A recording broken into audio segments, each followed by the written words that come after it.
Bom, vamos lá.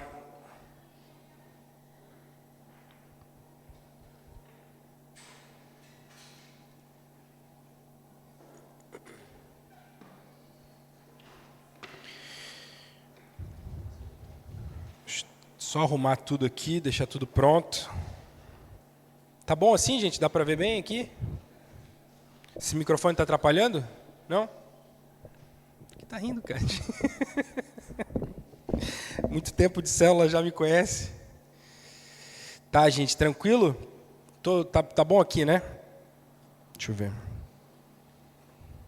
Certo, a luz tá boa, né? Acho que sim. Vamos lá. Vamos lá. Deixa eu ver, as águas é melhor assim.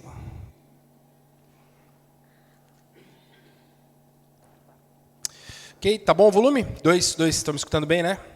Tá bom, show. Acho que as crianças estão bem lá. Será que alguém dá uma subidinha lá para ver se está tudo bem? Só para a gente... Quero ajudar, né? A gente está bem assim. Acho que é isso aí. Tudo certo. Então vamos lá. Vamos começar. Vamos... Tão engraçado, né? Isso não é constrangedor até, né? Eu estar aqui desfocado, desatento, ou até preocupado com coisas secundárias, né? Tá assim, como é fácil a gente perder o foco. Cara, como é fácil. Eu estou fazendo aqui algo que é importante, mas nisso é tão fácil eu me perder fazendo coisas que é para ajudar, né? Não, eu quero que fique tudo bem, deixa eu ver se está certo aqui. O foco é esse, né? Eu quero vir pregar aqui, mas nisso é tão fácil a gente se perder a atenção, ficar distraído, perder o foco, tentando melhorar, tentando fazer coisas boas. É muito fácil a gente perder a atenção do que é o mais importante, enquanto a gente faz coisas que são boas em si, tentam ajudar. Nessas últimas semanas, a gente falou bastante, né? Tivemos momentos tão especiais, profundos, falando sobre família. E como foi gostoso a gente poder aprofundar a nossa compreensão, poder viver desafios em casa. Com certeza, todos aqui que puderam participar da série devem ter, em algum momento, em alguma semana, terem sido, né, desafiados a viver coisas mais profundas, como casal, ou como pai e filho, ou como filho e pai, né, olhando para trás, a sua jornada aí como marido e mulher, isso tudo foi importante para nós. Com certeza, a cada tema, nós éramos desafiados a viver como uma família que aponta para Jesus e que mostra, na verdade, o amor de Jesus por nós, essa grande família que, de fato, Ele quer fazer, né? A nossa família, ela está aqui para refletir a família de Deus. Às vezes a gente, em casa, assim, você que tem filho, já com certeza viveu esse momento de perder um pouco de tempo com o celular, com uma notícia, com algo do trabalho.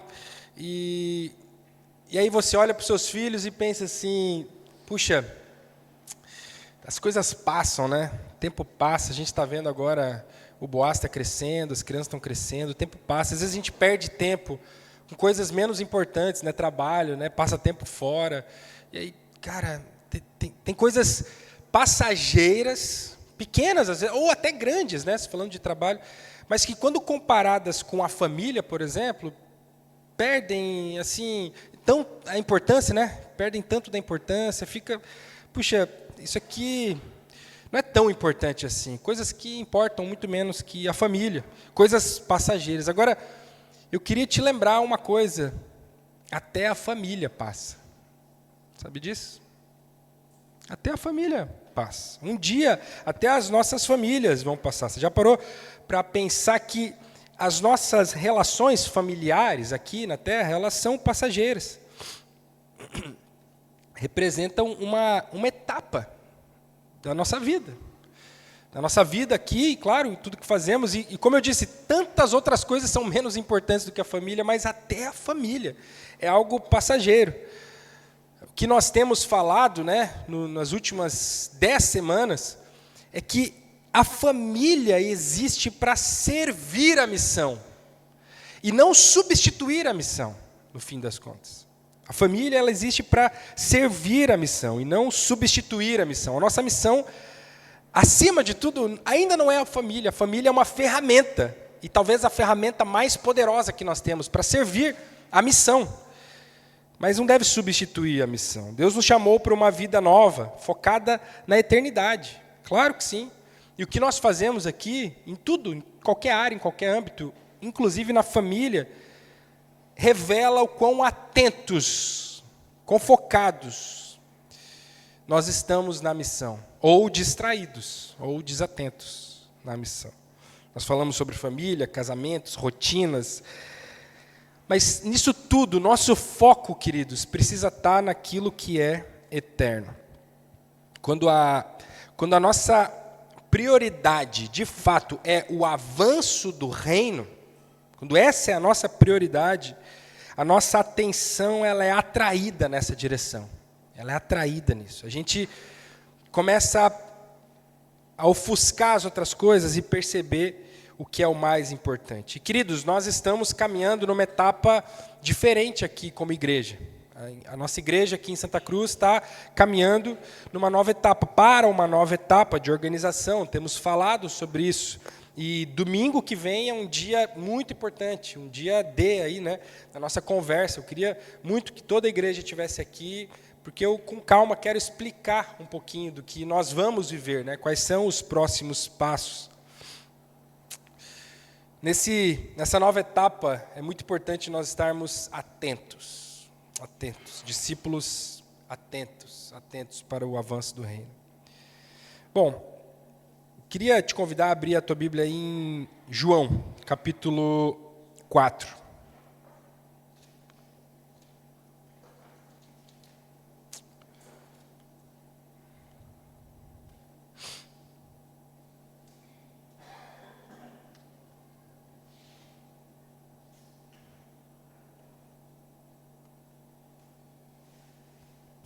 O Lucas até vai estar com os textos ali, mas eu queria te convidar a abrir na tua Bíblia, mas porque eu vou ficar passeando aqui, né? E aí você não fica à mercê, né? Dependente, né? Do Lucão ali. Você vai olhando para a tua Bíblia, entendendo essa história também. Essa é uma das histórias que eu mais gosto na Bíblia inteira, assim. Ela é, como ela é boa, cara. Como Jesus, ele é... Bom, isso aqui é o Evangelho de João, e Jesus está indo em direção, ele está saindo de uma cidade indo em direção a outra. E o caminho mais usual para se fazer isso evitava a região toda de Samaria. Porque Samaria era uma região perto ali de onde Jesus morava, que era uma região excluída. Eles tinham uma aversão àquela cultura, àquele povo.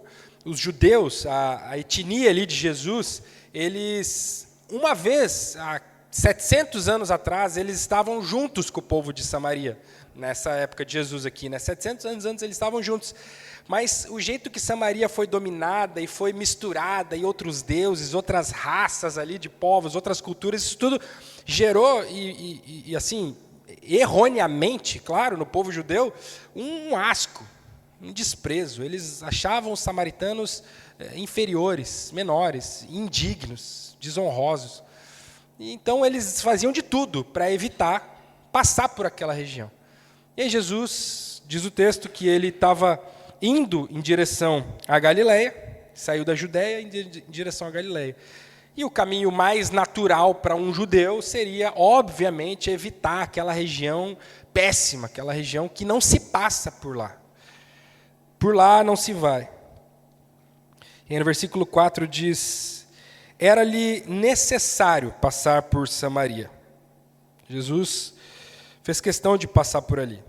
E aí ele caminha, chega numa cidade de Sicar ali, e ali é perto do meio-dia, um sol forte, imagino, né? Pela descrição aqui. E aí ele para, e os discípulos vão comprar comida. Vão lá na cidade comprar comida. Ele fica meio que retirado fora da cidade. Ali tem um poço muito antigo, de séculos, que existia ali, milênios talvez. Esse poço é chamado de Poço de Jacó. E nesse momento, ali no meio-dia, um horário incomum, né, pelo sol, por tudo, e fora da cidade, Jesus se encontra com uma mulher. Ele tem uma conversa com uma mulher ali. Uma mulher samaritana, a gente não sabe o nome dela, mas sabe que ela é da região. Puxa, se essa região já era totalmente excluída e desonrosa para os judeus, ele então tem um encontro com uma mulher dessa região, sozinha ainda, isso era totalmente desprezível para um homem judeu daquela época. Isso era algo que eles evitariam a todo custo. Jesus se aproxima daquela mulher e começa a conversar com ela. Na verdade, Jesus fala assim, dá um copo d'água aí, alcança um gole d'água. Sol, né? Solzinho, está quente, posso ter um pouco de água? E a mulher se vira, imagino, pensando assim, o que esse judeu está falando comigo? Como assim? Por que esse cara rompeu essa barreira e está falando comigo, né? Quem é esse cara para achar que ele pode falar comigo? Ela diz assim, como o Senhor, sendo judeu, pede a mim, uma samaritana, água para beber? E aí João até explica no versículo 5, pois os judeus não se dão bem com os samaritanos. E aí Jesus, que começa pedindo água, por favor, dá um pouco de água, ela fala, como é que você está falando comigo? E aí Jesus aproveita qualquer coisa, ele faz isso tanto ao longo dos evangelhos, né? Ele puxa qualquer assuntinho e já fala, já avança a conversa. Se você conhecesse o dom de Deus e quem lhe está pedindo água, você lhe teria pedido, e ele lhe teria dado água da vida. Posso ter um pouco de água? Ela fala, como é que assim? Como é que você está falando comigo? Se você soubesse quem eu sou, Jesus falou, você que está pedindo água. E aí ela fala, não, mas você não estava pedindo água? Agora você está oferecendo água. Não estou entendendo. Você não tem nem balde para pegar água. Onde que o senhor vai conseguir essa água viva? E aí ela olha para o poço e diz assim, acaso o senhor é maior do que o nosso pai Jacó, que criou esse poço aqui? A qual ele mesmo bebeu, seus filhos e seu gado. E Jesus respondeu lá no 13, quem beber desta água, aqui ele aponta para o poço, né? Terá sede outra vez. Mas quem beber da água que eu lhe der, nunca mais terá sede. Ao contrário, a água que eu lhe der se tornará nele uma fonte de água a jorrar para a vida eterna. Não mais você vai ter sede. Mais do que isso, você vai ser alguém que sacia a sede de outras pessoas. Vai ser impressionante o que Jesus está falando para essa mulher. Assim, vai ser impressionante. Não é que você vai parar com sua sede, você vai começar a ser uma fonte de água viva. Do teu interior vai começar a fluir água, você vai começar a alimentar outras pessoas, saciar outras pessoas. Aí ela diz, Senhor, me dê dessa água, claro. Opa! Ela entendeu tudo, né? Até que ela diz assim, porque daí eu não preciso voltar mais aqui. E Jesus, não. Eu imagino o trabalho que era isso, né? Porque ela era longe da cidade, era um poço fora da cidade, era uma mulher. Então, logicamente, mais frágil do que um homem. Quanta água ela conseguia carregar? Quantas vezes ela tinha que vir ali por semana? Por dia, imagino que ela talvez fosse uma vez, carregasse bastante água, isso é um trabalhão, voltasse para sua casa. E aí, Jesus está oferecendo uma água eterna para ela, e ela fala, é óbvio que eu quero. Se eu puder resolver os meus problemas, se eu puder não precisar vir aqui nesse poço, se puder ter algum jeito de eu resolver os meus problemas físicos aqui, se eu puder ter uma entrada de água eterna, melhor. Se eu puder não precisar mais trabalhar tanto para conseguir me sustentar, melhor. Se eu conseguir um emprego que resolva os meus problemas, melhor. Se você conseguir, Jesus, me dar uma fonte de sustento que diminua o meu trabalho, é melhor. Eu quero. É isso que tu está oferecendo? Eu estou entendendo bem, Jesus? Moço, né? Ela não sabia o nome de Jesus. Eu estou entendendo bem? Tu está me oferecendo uma qualidade melhor de vida. É isso? Menos trabalho, mais riqueza, eu até vou poder vender água, pelo que eu estou entendendo. Aí Jesus dá mais um passo, diz assim: vai, chame o teu marido, e aí tu volta aqui. Não tenho marido, respondeu ela. Você falou corretamente, respondeu Jesus, dizendo que não tem marido. O fato é que você já teve 5, e o homem com quem agora vive não é seu marido. O que você acabou de dizer é verdade. Disse a mulher: vejo que és profeta. Jesus, ele começa falando sobre a parte física, né? A sede, no fim das contas, avança até para um sustento ali, né, que envolve o trabalho, o tempo dela, como ela emprega o tempo dela, e ela se confunde achando que Jesus está oferecendo uma água eterna, no sentido que ela não vai mais precisar ir trabalhar, e agora ela pode até talvez oferecer água para outras pessoas, talvez ela possa ter uma fábrica de água, uma coisa assim. E aí Jesus avança um pouquinho mais e fala: não, mas agora eu quero falar sobre a tua família. Como é que está a tua família aí? E ela vai percebendo que esse homem sabe mais do que ela julgava que ele sabia. E Jesus entra, fala sobre a família dele: como é que está aí o teu marido, como é que está a tua família, como é que estão os teus relacionamentos. Ela diz: Senhor, vejo que és profeta. Nossos antepassados adoraram aqui nesse monte, mas vocês, judeus, dizem que em Jerusalém é o lugar onde se deve adorar. Quase que escapando da conversa difícil, Jesus põe ela contra a parede e ela fala: estou vendo que você é um homem bem espirituoso, assim, bem profeta. Falando nisso, falando em religião, queria perguntar um negócio: por que a gente adora aqui, você adora lá? Qual que é a igreja certa? Qual que é o jeito certo? Qual que é o culto certo? Qual que é a música? É maior ou menor? A parede é preta ou não? Vamos entrar nesse outro assunto aqui. E ela tenta escapar por isso. E Jesus fala assim: mulher, crê em mim, está próximo a hora em que vocês não adorarão o Pai nem nesse monte, nem em Jerusalém, nem no prédio. Não é sobre isso. Vocês, samaritanos, adoram o que não conhecem. Nós adoramos o que conhecemos, pois a salvação vem dos judeus. Um judeu que é a salvação ali na frente dela, né, dizendo isso. No entanto, está chegando a hora, e de fato já chegou, em que os verdadeiros adoradores adorarão o Pai em espírito e em verdade. São estes os adoradores que o Pai procura. Disse a mulher: eu sei que o Messias, chamado Cristo, está para vir. Quando ele vier, explicará tudo para nós. E aí, depois de Jesus já ter feito esse ciclo todo, essa conversa toda, que começou lá atrás, um pedido de água, foi avançando para as necessidades físicas dela, para a família dela, para os sentimentos dela, para os vícios dela, para os pecados dela, para a crise dela, para desculpas religiosas, para formatos, né, de vida, de religião, de filosofias. Tudo isso Jesus diz assim: eu sou o Messias, eu sou o Salvador. Eu que estou falando com você, uma das poucas vezes que Jesus fala tão diretamente assim, para uma pessoa: eu sou o Messias, eu que estou falando com você. Bom, a conversa ela passa por todos esses aspectos: as necessidades físicas, a família, essa exclusão social. Ela sabe que ela é uma samaritana, ela sabe que ela está numa posição estranha para aquele judeu, ela é mulher, mais ainda, naquela época, essas divergências religiosas.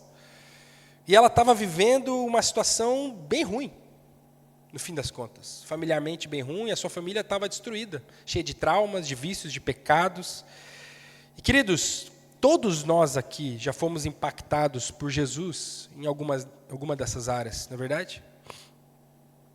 Todos nós aqui já fomos tocados por Jesus na nossa área financeira, nas nossas necessidades básicas. Quando um filho está doente, quando alguém está doente, quando você está precisando de dinheiro, quando você está acuado por uma situação financeira, quando você está com a tua família com problemas, quando você se vê em meio a pecados, em meio a traumas, em meio a uma exclusão, você se sente mal por conta da sua... Qualquer que seja a situação, você se percebe excluído, ou sem amigos, ou com dificuldades, com relacionamentos quebrados.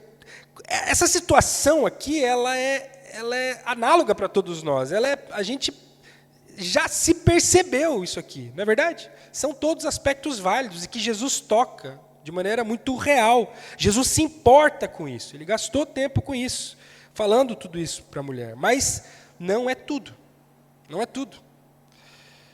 Ela diz, eu sei que o Messias está por vir. E aí Jesus fala, a gente está avançando por onde eu quero chegar. Eu vim aqui para isso, mulher. Não é para matar a tua sede, nem resolver os teus 5 maridos. No céu ninguém vai casar. Mulher, a gente está chegando para onde eu quero chegar. Eu sou o Messias que estou falando com você. Opa, teu coração está chegando tão perto. Eu sou o Messias que estou falando com você. Naquele momento, os discípulos voltaram e ficaram surpresos ao encontrá-lo, Jesus, conversando com uma mulher. Mas ninguém perguntou o que está acontecendo, ficaram ali com vergonha, talvez. Então, deixando o seu cântaro, a mulher voltou à cidade e disse ao povo, venham ver um homem que me disse tudo o que eu tenho feito. Será que ele não é o Cristo? Então saíram da cidade e foram para onde ele estava. Depois de ser confrontada por Jesus em várias áreas, e ter Jesus conversando com ela em várias áreas, talvez como todos nós já fomos confrontados e confortados por Jesus, curados por Jesus, mexidos por Jesus em tantas áreas. Quando ela se depara com a missão de fato, com a possibilidade de na frente dela estar aquele que vai salvar o mundo, a perspectiva dela muda. Ela fala, não. Como assim? O Messias está aqui na minha frente? E aí, nessa hora, chegam os discípulos. Eu imagino essa mulher até, talvez, pensando assim, o que está acontecendo? Que conversa foi essa que eu tive? Os discípulos conversam um pouco com Jesus ali. E nesse momento, assim que ela tem uma brechinha ali, que Jesus está falando com os discípulos, ela vai embora para a cidade. Ela sai correndo, deixa ali as coisas e vai lá para a cidade dela. Porque ela tinha acabado de receber algo que ela precisava compartilhar. A salvação. Eu preciso falar, as pessoas precisam conhecer Jesus. Eu fico pensando, ela lembrando, assim, voltando para a cidade, a Joana precisa conhecer Jesus, aquela minha vizinha lá.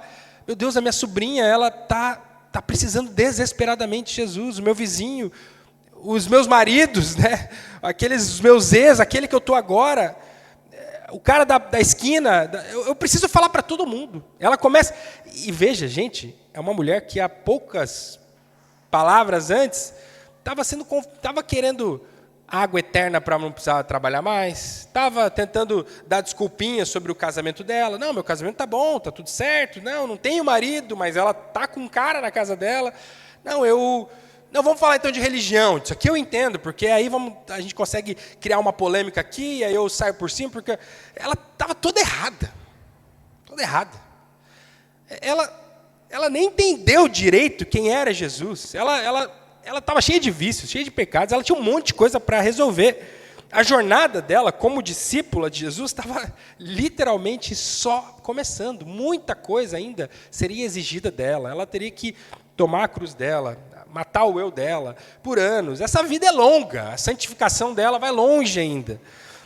Ela precisava corrigir tudo isso, não sabia exatamente quem Jesus era.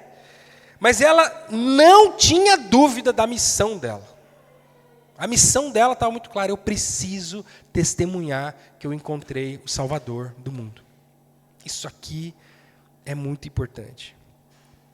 Veja que Jesus, como eu disse lá no começo, ele fez questão de passar. O verbo que está ali diz assim, e era necessário passar por Samaria. Ele precisava passar por Samaria. Várias vezes esse verbo é usado na Bíblia, especialmente no livro de João, para coisas divinas. Era necessário que ele morresse na cruz. Era necessário que ele fosse levantado dos mortos. Era necessário que ele cumprisse aquela profecia. Aspectos muito ligados à missão de Jesus. A missão que ele estava cumprindo. Era necessário que ele fizesse dessa forma as coisas. E esse mesmo verbo é usado aqui. É necessário que ele passe lá por aquela cidade. Jesus também se submetia à missão. Nós todos estamos em missão. E o nós inclui o rei que a gente cantou. O Rei dos Reis também está em missão. A gente é cooperadores, inclusive, dessa missão, mas o próprio Jesus estava em missão. Eu fico pensando como foi essa conversa com os discípulos, né? Só que a gente vai ter que passar por Samaria. Quê? Não. Como assim, Jesus? Pedro, talvez já mais brabão, né?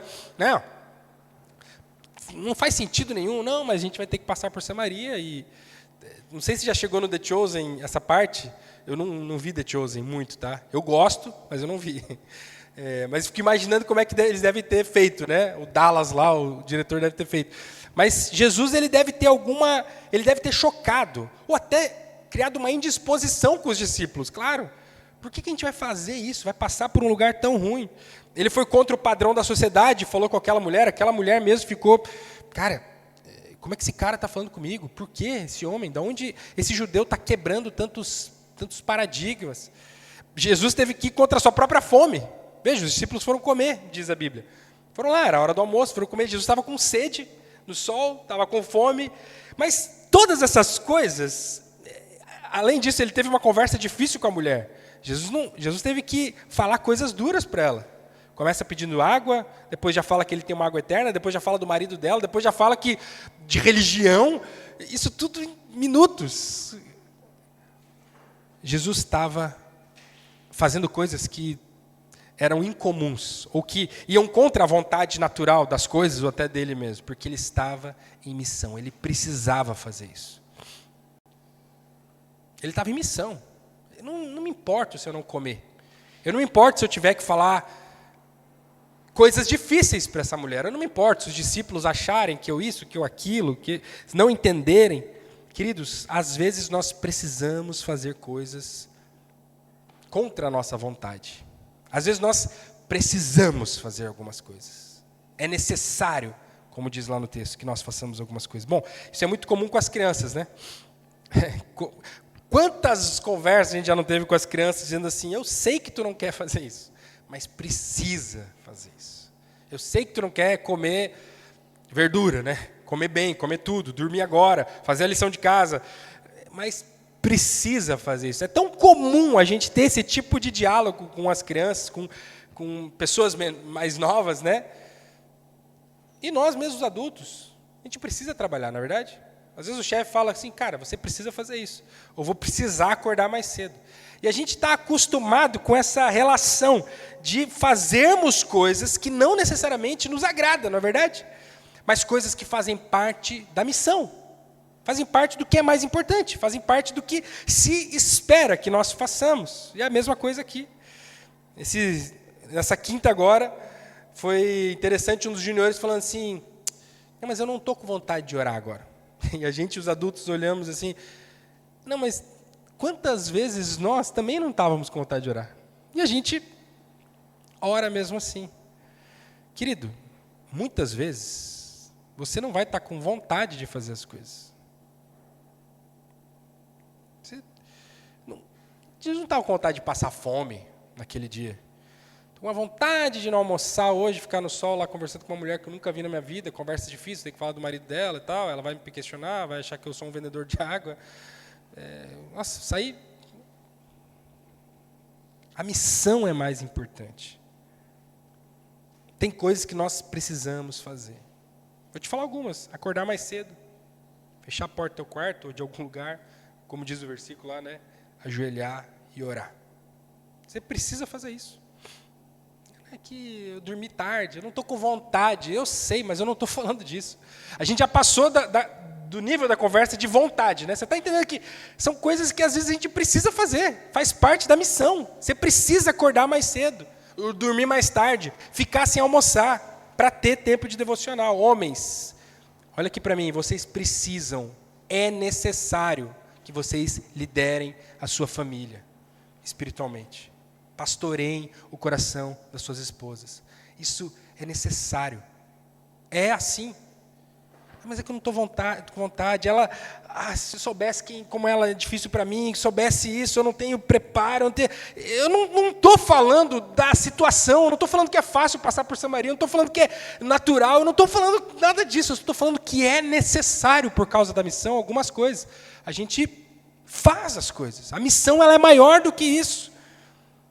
Mulheres, é necessário que vocês invistam tempo orando pela sua família, orando pelo seu marido. Ah, pastor, que meu marido, eu escuto tanto isso escutei esses dias aqui na igreja, nem lembro quem, graças a Deus. O Felipe brinca isso aí, que ele tem uma amnésia santa, eu tenho um pouco também, eu esqueço as conversas que eu tinha, as coisas ruins. Alguém falou isso e eu fiquei assim tão triste, quase irado assim, né, pastor, porque os homens, né, e os maridos, então eu pensei assim, mas quanto que você está orando pelo teu marido, de verdade, mulher? Você está... É muito mais fácil isso, falar, muito mais fácil reclamar. É importante que a gente faça coisas que a gente não quer fazer, mas que são importantes. É importante servir. Tem a ver com a missão.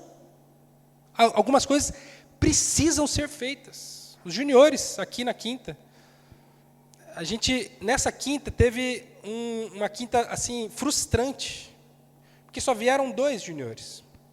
E a gente fica pensando assim, qual que é o problema, né? Como a gente faz... E aí, os juniores, as crianças, né, vamos botar nesses termos assim, elas, tudo bem se elas quiserem vir e tudo mais, a gente conseguir incutir isso na cabeça delas, mas eu fico olhando para os pais, sinceramente, como é que a gente faz os pais entenderem que a missão é mais importante? Felipe lembrou aqui, foi duro, emocionante, ao mesmo tempo gostoso, assim, mas um sentimento agridoce quando ele falou: os meus pais não tinham essa. Eles iam fazer eu ir.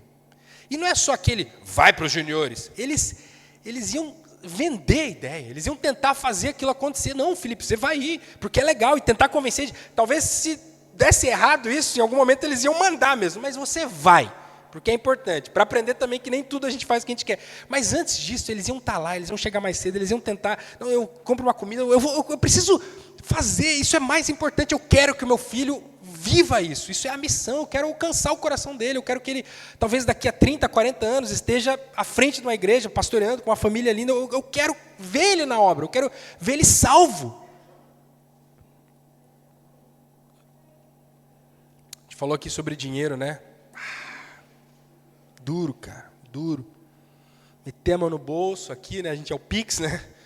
Pegar o celular. Eu vou dar. Vou compartilhar. Vou ser generoso, vou ofertar, Ai, cara, tá. Claro que é difícil. Claro, isso é a missão. Ser generoso com o seu tempo, com o seu dinheiro. Isso exige muito, queridos. E na célula, nas quartas, quintas, sextas, tem células também, né? Às vezes nesse friozinho, você trabalhou o dia inteiro. Isso tudo é claro que é difícil.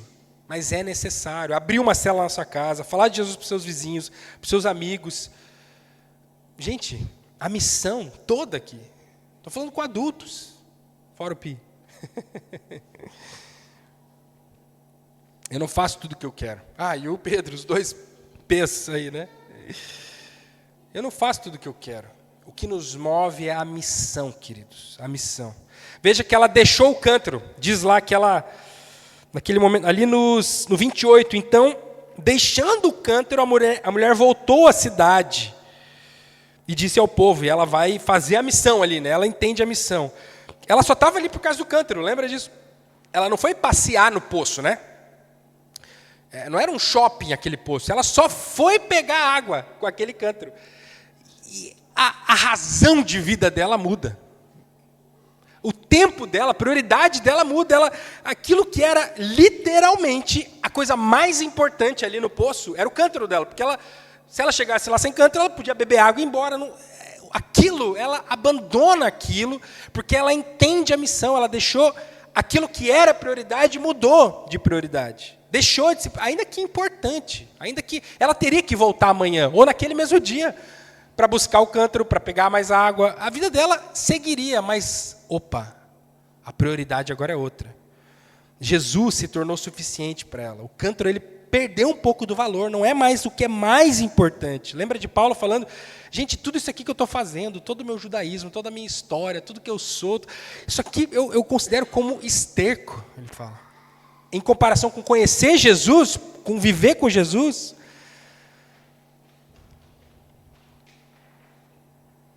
Queridos, Presta atenção aqui, ó.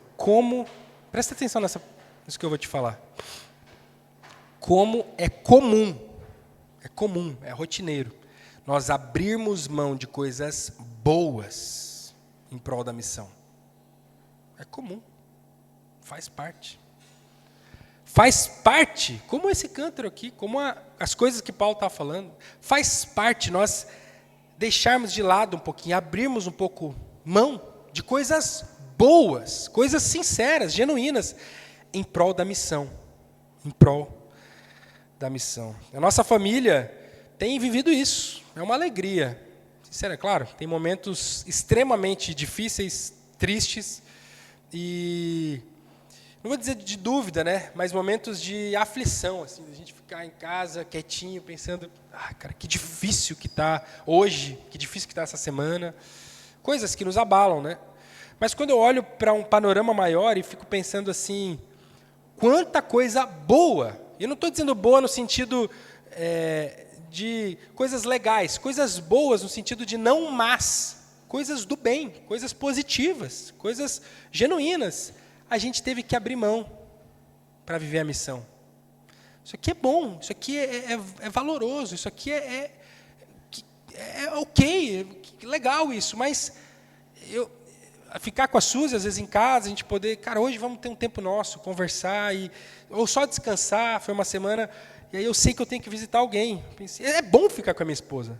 A minha esposa é prioridade, claro que é bom, é a melhor coisa do mundo, até o próximo mundo. E eu penso assim, mas eu vou ter que abrir mão disso que é bom, que é valoroso, que é genuíno, que é legal, que é honroso, para ir lá, às vezes, escutar o problema de alguém, orar com alguém, ir no hospital, às vezes conversar sobre coisas, estatutos, coisas que... Mas a missão é prioridade. E quando isso acontece, não acontece por legalismo, às vezes pode até acontecer, né? Mas aqui em casa não tem acontecido. Quando isso acontece é porque você percebe que Jesus é mais valioso que o cântaro. Que tem coisas importantes que você vai ter que fazer da vida. Mas Jesus, se você viver a missão com Jesus e você poder ir anunciar que você encontrou o Salvador do mundo, que foi o que essa mulher fez, ela deixou o cântaro para isso, para ir anunciar que ela encontrou Jesus, o Salvador do mundo, o Messias. Isso é melhor. Isso te dá mais alegria. Isso te satisfaz mais. As crianças conhecendo a Deus, conhecendo Jesus, orando, isso satisfaz tanto. Isso satisfaz. Ver os meus filhos orando, lendo a Bíblia, perguntando, sendo desafiados por Jesus, se arrependendo, crescendo com Jesus, porque eu estou sendo missionário na minha casa. Eu tenho 5 pessoas que não conhecem a Jesus ali dentro de casa. Né? As células. Tão gostoso ver o Marcos e a Letícia ali. Na nossa célula foi um período tão legal, né? Brunicati, Letícia, Miriam. Da Letícia se batizando, né? Do casamento deles. Cara, isso é melhor que qualquer cântaro. Isso envolveu abrir a casa, falar de Jesus, ter conversas difíceis, investir tempo nisso. Mas aí os frutos estão aí, o batismo, o casamento deles, nosso sustento físico, espiritual, emocional, como Deus tem nos sustentado, tem sido incrível tudo isso. Quando você entende a missão, você deixa o cântaro de lado um pouquinho. Você consegue priorizar outras coisas. Aí no 42 eles dizem assim, eles vão lá, eles escutam a mulher e vão até Jesus e dizem, agora não é mais por causa do que você falou que nós cremos. O quanto que essa mulher não deve ter tagarelado, né? Falado para eles. Mas porque nós mesmos ouvimos e sabemos que este é o verdadeiro Salvador do mundo. Queridos, discípulos maduros cumprem a missão e impactam vidas eternamente. Isso é o que o discípulo maduro faz. Ele cumpre a missão e impacta vidas eternamente. Agora veja, existe um risco aqui. Os discípulos estavam com Jesus também nessa viagem. Jesus não estava caminhando sozinho. E ele entendeu que ele precisava falar com essa mulher. Mas chegando ali perto do poço, os discípulos vão numa outra missão. A missão de se alimentar. de buscar comida, de cuidar até, talvez, do sustento de Jesus, do sustento da obra ali, de fazer com que a situação ficasse um pouco mais agradável, confortável, coisas importantes de serem feitas. Jesus precisava comer, os discípulos precisavam comer, a intenção deles é boa. Então eles vão naquela vila lá, que a mulher, de onde ela veio, os discípulos vão. A mulher que vem de lá e os discípulos estão indo. Talvez houve até um encontro ali no meio do caminho, claro, eles não falaram com ela, que eram judeus, homens, né? Essa mulher aí, Jesus, essa ideia de vir para Samaria, eu falei que isso era péssimo. Mas tudo bem, eles chegam na cidade, em missão, mas uma missão secundária, menor. A missão era servir Jesus, era servir a Deus, perceba? Era cuidar do corpo, ter sustento para a família deles ali, que era aquela família de discípulos, para aquela empreitada. Ter até um tempo de comunhão, um tempo de qualidade. Poder, imagina eles contando alguma coisa, uma piada, abrir o coração para o outro, estavam falando ali. Agora, nesse processo, nessa missão secundária ali, lhes faltou atenção, porque eles não estavam com a mente focada no que é realmente o mais importante. Na primeira missão deles, o foco deles estava em servir, buscar alimentos, não deixar faltar nada, apoiar a obra, um cuidar do outro, coisas boas, coisas certas, mas eles não perceberam a oportunidade gigante que estava na frente deles. Eles tinham deixado aquele que pode saciar toda a fome, não é verdade? Eles sabiam disso. Jesus multiplica pães e peixes como se fosse nada, né? 5.000 ali, 3.000 ali. Eles tinham alguém que podia saciar a fome não só física, mas espiritual, de toda aquela cidade. Mas ao invés disso, eles vão buscar comida naquela cidade. Eu acho que vocês têm algo a nos oferecer, muito mais do que eu aqui tenho para oferecer a vocês. E aí, queridos, que mora o perigo. Quando você entra em um lugar, uma família, uma conversa, numa igreja, num trabalho, em algum lugar, achando que aquele lugar pode te dar coisas, te satisfazer, te fornecer alimento, coisas, ao invés de você saber que é de você que sai isso, você conhece a fonte, aí você está perdendo a missão. Aí você está com missões secundárias. Aí você está cuidando da família, aí você está fazendo isso, aí você está trabalhando bem, aí você está fazendo coisas importantes, mas você está perdendo a missão principal. Você ali tem algo que todo mundo precisa. Ao invés de buscar comida naquela cidade, eles que deviam chegar lá e falar: ei, a gente tem comida.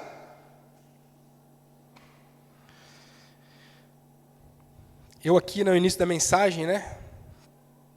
Para quê? Perdido, tentando arrumar coisa. Eu tenho algo importante para falar. Foca. Tem coisa mais séria do que ficar arrumando as coisas. Aqui foi um exemplo, mas quantas vezes na nossa vida a gente não faz isso? Eu lembro de uma conversa que a gente estava tendo lá em casa. Importante. Era sobre um tema, igreja, coisas importantes assim. E a Janine falou: gente, eu acho que a gente está perdendo tempo. Estamos perdendo tempo. Isso aí. Pois, Felipe, Martin, mano, sentam lá, conversam sobre. A gente tem mais coisa para fazer aqui. Eu lembro daquela fala assim, claro, é verdade, eu não quero perder tempo se a missão é outra. Vamos orar pela igreja, vamos lembrar dos nomes, vamos orar uns pelos outros. Tem coisas mais importantes que precisam ser feitas aqui. Quando a gente foi naquela conferência lá em Porto Alegre, de casa em casa, eu lembro como aquilo me impactou. A nossa célula estava num foco. Eu voltei, chamei a nossa célula e falei: gente, estamos perdendo tempo. Cadê os nossos vizinhos? Cadê as pessoas? A gente está perdendo tempo aqui. Vamos orar pelos alvos de amor. Vamos fazer uma lista aí. Vamos orar por essas pessoas. Eu não consigo obrigar ninguém aí na minha casa, mas eu posso orar por elas. Isso sim, eu posso insistentemente convidá-las para ir na minha casa. Eu vou fazer isso. E a gente multiplicou a célula. Foi muito legal ver esse movimento de Deus acontecendo. Mas porque eu estava com uma prioridade errada. Eu estava desfocado. Eu estou cuidando da célula, a gente está conversando, a gente está estudando esse tema aqui, a gente está falando da família. Tudo isso é apoio, é suporte, é ferramenta para cumprir a missão, queridos. O que tem te distraído? Passar tempo em família é bom, mas não é a missão. Trabalhar é bem, é importante, mas não é a missão. servir a Deus aqui, participar da igreja, das coisas que a gente promove, isso é bom, é gostoso, mas não é a missão. Descansar é bom, mas não é a missão. Qual é a missão, queridos? A missão é fazer discípulos. A missão é essa. Lembra o que Jesus falou? Morri, ressuscitei, toda a autoridade me foi dada, eu venci a morte, eu ganhei. E como rei aqui, que a gente cantou, né? Estou dizendo uma coisa para vocês, vão fazer discípulos, essa é a missão. A missão é essa da igreja. O problema é que aqueles homens lá, eles tinham encontrado outras formas de servir a Deus e de fazer missões secundárias, desperdiçando a oportunidade de fazer uma diferença eterna na vida de alguém. Isso quando a gente não é desatento por coisas ruins, né? TV, briga, política, futebol, vícios. Nem vou entrar nisso, né? No 31, enquanto os discípulos pediam a Jesus, dizendo, mestre, coma, ainda preocupados com a comida. E ele lhes disse, tenho para comer uma comida que vocês não conhecem. Ah, se vocês conhecessem, vocês já tinham falado dessa comida lá naquela cidade, como essa mulher falou. Então os discípulos começaram a dizer entre si, será que alguém lhe trouxe algo para comer? E Jesus declara, a minha comida consiste em fazer a vontade daquele que me enviou e realizar a sua obra. A minha comida é fazer a missão. Eu vim aqui, não vim para comer, Pedro, João, Tiago, eu não vim aqui para isso, gente, eu vim aqui para dar comida. É a missão que me sustenta. Queridos, presta bem atenção nisso aqui, ó. Muitas pessoas estão passando fome emocional, espiritual,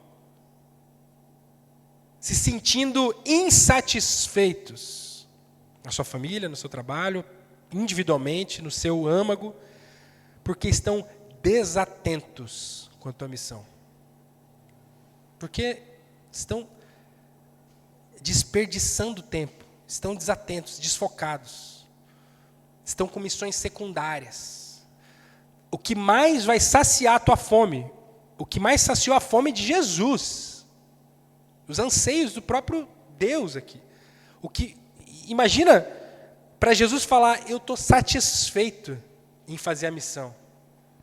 O que mais vai saciar a tua fome? A fome do teu casamento, a fome do teu ser, da tua identidade, do teu trabalho, com os teus vizinhos, de você se sentir satisfeito, como Jesus falou, eu não preciso dessa comida. Gente, vocês estão aonde? Vocês estão passando fome. Sabe por que estão com fome? Porque vocês não estão em missão.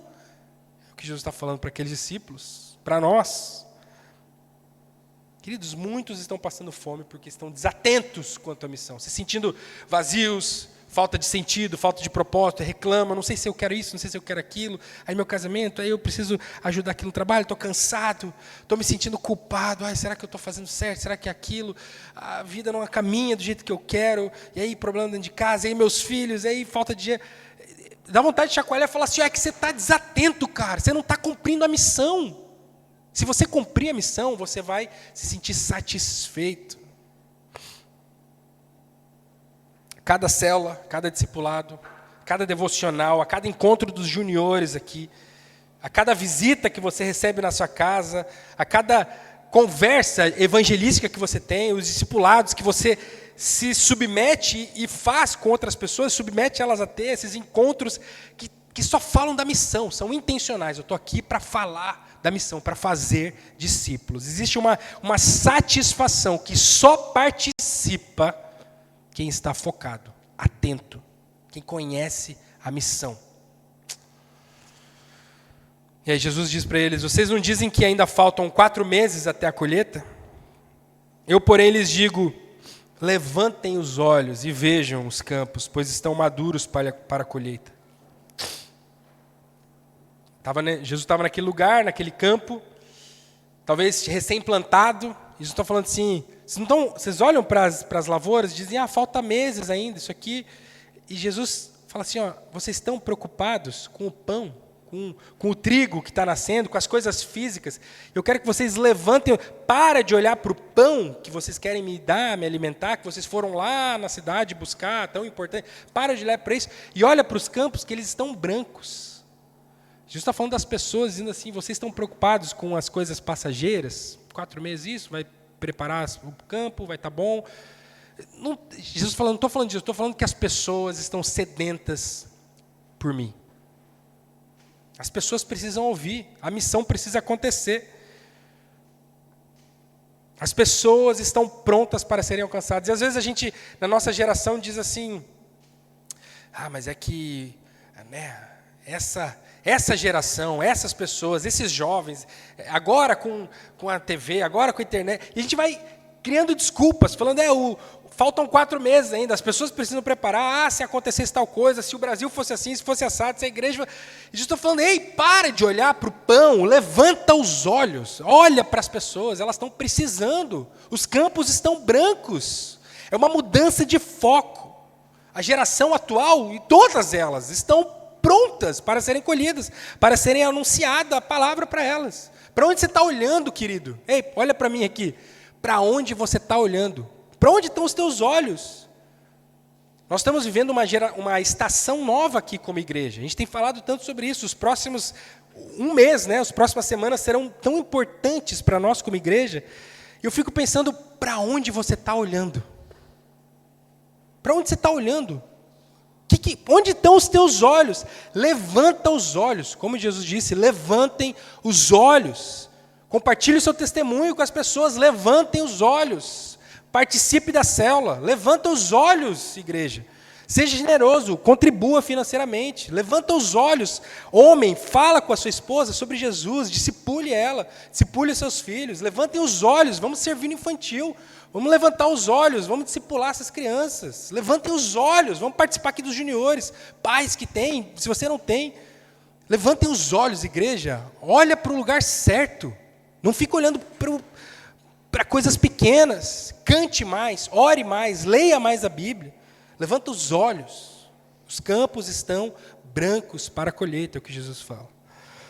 Bom, queridos, passado alguns anos, 2 desses discípulos que estavam lá, nessa história que eu te contei aqui em Samaria, Jesus já tinha morrido, ressuscitado, passa alguns anos aqui. Jesus já tinha sido levantado aos céus, e esses discípulos estão indo em direção ao templo, servir a Deus. Estão indo servir a Deus, orar lá no templo. Algo bom, algo importante, algo que vale a pena ser vivido, claro. E aí eles passam por uma pessoa. Isso é Atos 3. Eles passam por uma pessoa. Novamente eles se deparam com alguém ali que precisa ter um encontro com Jesus. Mas esses discípulos, eles aprenderam a lição. Porque discípulos maduros, eles aprendem a estarem errados. A estarem atentos. Eles deixam de estarem errados e agora se tornam atentos. Eu fico imaginando Pedro e João passando por aquele homem lá, pensando, não, eu não sou mais aquele Pedro que estava preocupado com pão. Eu já levantei os olhos. Eu olho para as pessoas diferente agora. Quando eu olho para alguém, eu não fico desatento, eu estou em missão. Versículo 1 diz, certo dia Pedro e João estavam subindo ao templo na hora da oração. E aí eles estavam um aleijado sendo levado à porta formosa. Vendo que Pedro e João iam entrar no pátio do templo, pediu-lhes esmola. Aquele homem pede pão. Mas Pedro e João, eles não dão pão mais. Eles pararam de ir para a cidade procurar pão. Eu não vou mais, eu estou em missão agora, eu entendi. Não vai mais ter mulher samaritana, homem aleijado, que passe pela minha vida e eu me preocupe com pão. Será que essa pessoa tem pão? Será que esse aleijado aqui tem esmola? Pedro e João olharam bem. Lembra? Levante os olhos. Pedro e João, eles já olham diferente agora. Eles olharam bem para aquele homem. Então disseram, olhe para nós. Presta atenção aqui, rapaz. Talvez, querido, você tenha andado distraído nos últimos dias, nos últimos anos, por um bom período, sei lá. Será que você está desatento? Perdeu o foco da missão de fazer discípulos? Sempre é tempo de amadurecer. Levante os olhos. fixos os olhos. Olhe para quem precisa de Jesus. Olhe para os seus vizinhos. Olhe para a sua família. Olhe para os seus filhos. Olhe para a tua igreja. Olha para as pessoas ao teu redor. Dá uma olhadinha para as pessoas ao teu redor aí. Dá uma olhadinha. Olha para as pessoas de verdade. Quem que você está vindo? Quem que você está vendo? Queridos, nós somos uma igreja em missão. Nós estamos aqui para fazer a missão. Lembre de pessoas. Eu pensei numa pessoa agora, exatamente, que estou evangelizando ele, falando de Jesus. Sábado a gente vai se encontrar. Nosso vizinho. Pedro e João fazem questão de olhar para aquele homem e repartem aquilo que eles têm de mais precioso, que não era mais o pão. Eles já passaram dessa fase. O discípulo maduro, ele já não perde mais oportunidade de ser ferramenta de transformação na vida das pessoas. Aí o homem olhou atentamente para eles, esperando receber alguma coisa. Pedro, porém, lhe disse: eu não possuo nem prata nem ouro, mas o que eu tenho, isso eu lhe dou. Em nome de Jesus, o Nazareno, levante-se e ande. Isso sempre vai envolver compromisso e tempo. A partir de agora, esse homem ele levanta e anda. Pedro ajuda esse cara a se levantar, eles entram no templo, começa um alvoroço, porque esse cara era famoso, um pedinte de esmola famoso ali. Então eles, o Fabrício ali está andando? Como assim? E aí começa um alvoroço, eles, quem que fez isso? E aí Pedro é erguido, ele perguntado, o que aconteceu? Você que fez isso? Ele, não acha que foi o meu poder não, isso aqui é... Sabe quem fez isso? Aquele que vocês mataram há poucos meses atrás, Jesus. E aí Pedro já está em missão, ele não quer ganhar uma disputa, ele não quer explicar, ganhar poder, nada, ele só quer falar da missão. E aí isso já gera uma tensão ali. Pedro e João são presos por terem curado esse homem, por terem respondido de maneira tão dura. Gente, Pedro e João só tinham saído para orar, gente. Eles só saíram num dia para orar. Vamos ali orar no templo. Talvez você só saiu aqui hoje para vir aqui, eu só vim orar lá, ver minha igrejinha, querido. Simples. E a missão está aí sempre. Talvez você só quer ir para a cela quietinho, você só quer ter amigos. A missão está aí, querido, sempre. Vai exigir tempo. Eles foram presos aqui, questionados.